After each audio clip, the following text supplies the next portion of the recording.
नमस्कार dear student, आप सभी का स्वागत है आपके अपने यूट्यूब चैनल कुमार स्टडी में।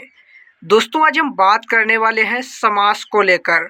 जैसा कि आप सभी लोग जानते हैं, हाई स्कूल की यूपी बोर्ड परीक्षा में हिंदी के पेपर में समास आता है। तो समास के लिए बहुत से स्टूडेंट बेचैन रहते हैं, उनको समास विग्रह करना नहीं आता है, उनको पहचानने में काफ़ी कठिनाइयाँ होती हैं कि ये कौन सा समास है। आज आप सभी को मात्र 5 मिनट में समास पहचानना सिखा देंगे। आपको 5 मिनट में समास क्लियर करवाने वाले हैं और आप पूरे में पूरे नंबर भी ला सकते हैं। तो आइए जानते हैं समास होता क्या है। पहले समास को जानना भी ज़रूरी है। तो हमने हेडिंग बना रखी है, दो या दो से अधिक शब्दों के परस्पर मिल जाने पर जब संक्षिप्तकृत एक शब्द बन जाता है तो उसे समास कहते हैं। तो ये तो हो गई समास की परिभाषा। अब आइए जानते हैं समास के कितने भेद होते हैं, काइंड ऑफ समास। समास के 6 भेद होते हैं, जैसा कि हमने लिख रखा है।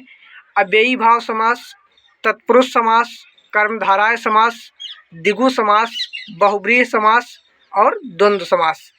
तो ये 6 हो गए इसके भेद। अब आइए जानते हैं पूरी जानकारी कि समास को आप कैसे पहचानेंगे, ये कौन सा समास है और आपका 2-3 नंबर कैसे क्लियर होगा।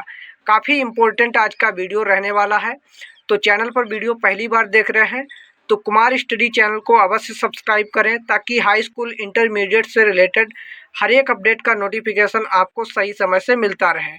तो आइए हम आपका ज़्यादा समय ना वेस्ट करते हुए सीधा वीडियो यहीं से स्टार्ट करते हैं दोस्तों।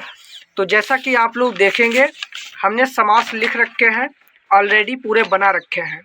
तो देखिएगा, द्वंद्व समास कैसे आपको क्लियर करना है, द्वंद्व समास कैसे पहचानना है। लिख रखा है, द्वंद्व समास में और शब्द का लोप होता है। द्वंद्व समास जो आपका होता है उसमें और शब्द का लोप होता है। जैसा कि उदाहरण है आपका नंबर 1, माता पिता। माता और पिता के बीच में आपको एक डैश मिलेगा। इसी डैश की जगह पर आपको माता और पिता लिख देना है। माता पिता जहाँ पर लिखा होगा तो वहाँ पर आपको लिखना है माता और पिता। ये आपका द्वंद्व समास हो जाएगा। या फिर माता और पिता लिखा होगा तो आपसे पूछेगा ये कौन सा समास है, तो आपको लिख देना है द्वंद्व समास। लिखना हो या फिर टिक करना हो, जो कुछ भी हो। दूसरा है राजा रानी, ये भी आपका द्वंद्व समास है, राजा और रानी। धर्मार्थ, धर्म और अर्थ, इसमें थोड़ा अलग टाइप है, ये भी हमने इसीलिए आपको लिख दिया, आप कहीं परेशान न हो। आपका अगला है समास द्विगु समास। द्विगु समास क्या कहता है? द्विगु समास का पूर्व पद संख्यावाचक विशेषण होता है। द्विगु समास जो होता है, पूर्व पद उसका संख्यावाचक विशेषण होता है तथा वह समूह का बोध कराता है, तो उसे द्विगु समास कहते हैं। इसमें उदाहरण आपका प्यारा बच्चों दिया हुआ है, त्रिफला। जैसे 3 फलों का समाहार, त्रिफला जिसको कहते हैं 3 फलों का समाहार, इसमें समूह का बोध कराता है। जैसे 3 फलों का समूह हो गया त्रिफला। दूसरा है चौराहा, जैसे सड़क पर नहीं होता चौराहा, तो 4 राहों का समूह हो गया ये चौराहा, तो ये आपका द्विगु समास हो गया। अगला आपका कर्मधारय समास है, ये भी काफ़ी इम्पोर्टेंट आपके लिए है। इसमें विशेषण तथा विशेष्य अथवा उपमान एवं उपमेय का संक्षिप्तीकृत रूप हो तो कर्मधारय समास होता है। उदाहरण इसका दिया है पीताम्बर, पीला है जो अंबर।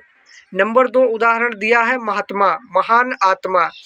कर्मधारय समास में जो है ऐसे एग्जाम्पल होंगे, पीताम्बर, पीला है जो अंबर, महात्मा, महान आत्मा। इस प्रकार से चौथा आपका है बहुब्रीहि समास।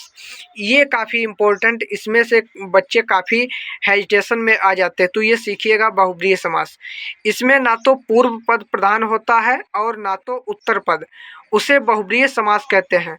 बहुब्रीहि समास जो आपका होता है इसमें ना तो पूर्व पद प्रधान होता है और ना उत्तर पद।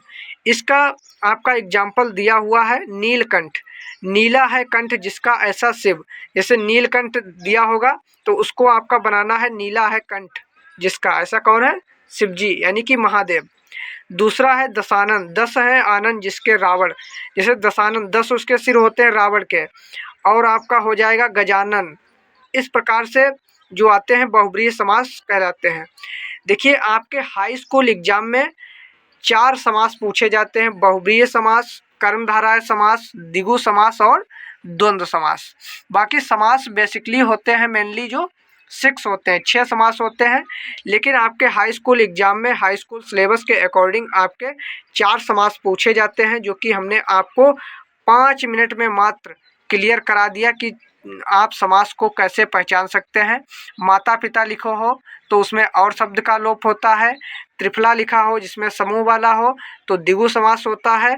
कर्मधारय समास में विशेष विशेषण उपमान उपमेय का संक्षिप्तीकृत हो तो उसे कर्मधारय समास कहते हैं। बहुब्रीहि समास में ना तो पूर्व पद प्रधान होता है और ना उत्तर पद, जैसे नीलकंठ, नीला है कंठ जिसका, शिव। इस प्रकार से आपको समास बहुत ही सरल होता है। आपके 2-3 नंबर जो कुछ भी आता हो काफ़ी क्लियर हमने करा दिया है।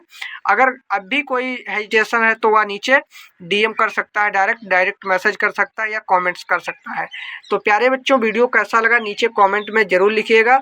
आपके लिए एक शानदार और वीडियो हम लेकर आ रहे हैं तत्सम और तद्भव की, जो कि आपका 2 नंबर का आता है तत्सम शब्द वाला, वो भी काफ़ी इम्पोर्टेंट है। जिसमें आपको 10 हम तत्सम शब्द ऐसे दिखाएंगे जो कि 2025 के बोर्ड एग्जाम में पूछे जाएंगे। तो मिलते हैं फिर नेक्स्ट नए वीडियो में, तब तक के लिए आप सभी को जय हिंद, वंदे मातरम दोस्तों।